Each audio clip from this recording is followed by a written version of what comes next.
abordagem histórica na formação de professores de biologia, dos autores Ioannis Longo e Demetrio Delizoi. Nesse trabalho, os autores abordam diversos níveis de entendimento do processo de reprodução ao longo do tempo, enfatizando os questionamentos dos modelos apresentados com o intuito de que os alunos passem a compreender os desafios da formação do conhecimento científico. Começando com os modelos gregos, a reprodução humana era sinônima de dupla semente, onde o pai e a mãe intervêm no processo de geração, o que é chamado de modelo epigenista. Mas existem muitas questões relacionadas a esse modelo, como quais seriam essas sementes? Que papéis desempenham cada uma na geração de novos seres vivos?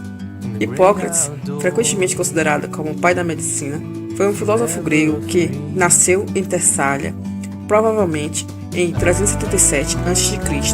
Nas obras de Hipócrates, pode-se diagnosticar doenças como a malária, papeira, pneumonia e tuberculose. Para Hipócrates, a reprodução humana é o resultado da mistura de duas sementes, uma masculina e outra feminina, que era um extrato de todas as partes do corpo, principalmente do cérebro, e o espírito penetrava no feto através da respiração da mãe. Para ele, existiam dois tipos de semente, uma forte e uma fraca. Se o pai e a mãe fornecerem a forte, isso geraria um macho. Se fossem duas sementes fracas, isso geraria uma fêmea. Esse modelo deixava algumas questões sem resposta, como: o que ocorreria se fosse uma semente fraca mais uma semente forte? Isso formaria um macho ou uma fêmea? Aristóteles foi outro grego que possuía ideias epigenistas sobre a reprodução. Para ele, no organismo masculino residia o princípio do movimento e da geração, enquanto que no feminino residia o princípio da matéria. Para ele, o sêmen produzido por machos teria a função de geração. Por outro lado, o sêmen da fêmea, que ele chamou de menstruos, seria o fornecedor da matéria-prima. Com isso, o modelo aristotélico argumenta que há uma superioridade do macho no processo de geração dos novos seres vivos. Para Aristóteles, não havia mistura do líquido do macho com o da fêmea, como defendeu Hipócrates. Durante a Idade Média, os intelectuais mantiveram a tradição grega, especialmente o pensamento de Aristóteles, por causa que era de acordo com os preceitos daquele período. Mas a partir de 1440, o Renascimento marcou o início da aliança entre a ciência e a técnica, o que permeou a produção do conhecimento científico. Quem primeiro estudou a reprodução dos seres vivos pelo prisma da observação foi Harvey. A partir de observações, o médico inglês chegou à conclusão de que todos os animais iniciam seu desenvolvimento a partir de uma estrutura primária que chamou de ovo. Esse ovo seria uma massa indiferenciada na qual contém o princípio vital e se desenvolve progressivamente, exibindo todas as partes do corpo. Malpighi, 40 anos após Harvey, através de observações que realizou em ovos de galinha fresca que não tinham sido incubados, sugere a pré-formação, onde a cicatrícula do ovo contém no seu interior um embrião já pré-formado. Harvey nada viu de pré-formado. Contudo, algumas questões ainda cobriam muitos segredos. Graff, em observação em coelhas, concluiu, como Harvey, que todos os animais organizam-se de um ovo, mas esses ovos estavam contidos no testículo que passa a denominá-los de ovários. Os testículos passaram a ser denominados de ovários.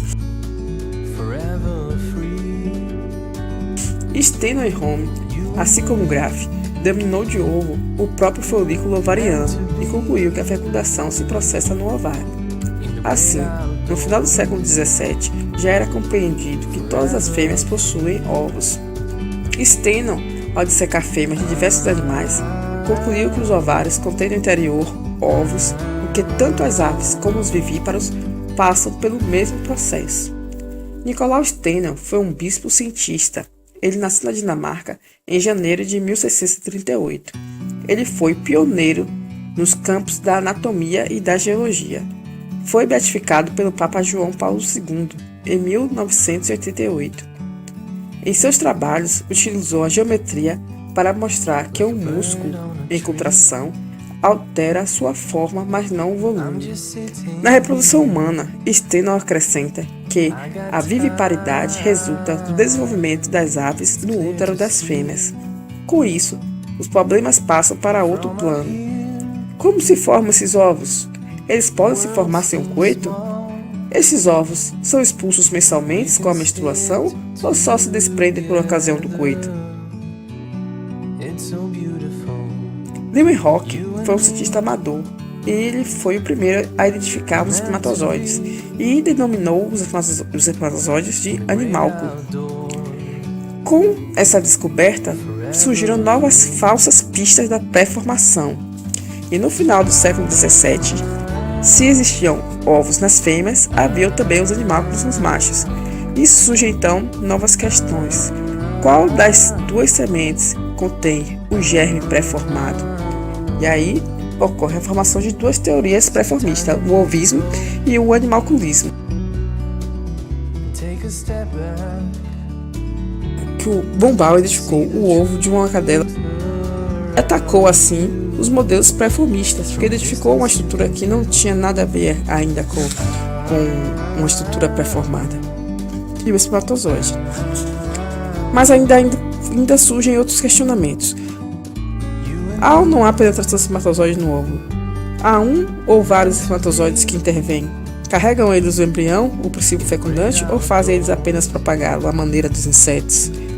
Então, posteriormente vem a teoria celular, onde ficou evidente que a célula é ao mesmo tempo a unidade de todo ser vivo e o ponto de partida de todo o corpo organizado, e no que tange à reprodução, a teoria celular colocou um ponto final ao prolongado debate entre a pré-formação e a epigênese. Desvendando a fecundação. No final do século XIX, questões da reprodução são retomadas com fôlego por inúmeros pesquisadores. Hertwig concluiu que as substâncias fecundantes são ao mesmo tempo as detentoras das características hereditárias, e a descoberta da natureza unicelular do óvulo e do espermatozoide, o reconhecimento das substâncias contidas e veiculadas no núcleo e os processos que estas células realizam durante o ciclo vital foram de grande importância para a compreensão da fecundação, do desenvolvimento embrionário e para a área que emerge a partir de então, a genética. Então, assim, o artigo ele acaba concluindo que a expectativa de que desenvolver os estudos da reprodução humana articulando ao conhecimento específico, aspectos da estronicidade e do processo de reprodução, estariam oportunizando aos professores uma melhor apropriação da temática e estudo, bem como um entendimento mais adequado sobre a natureza da ciência. E assim nós concluímos este vídeo, que foi um requisito de avaliação da disciplina Anatomia Humana do professor Gabriel Ribeiro. E eu sou Lívia, e minha dupla, meu colega, é o Jesum. E agradecemos pela apresentação, pela atenção.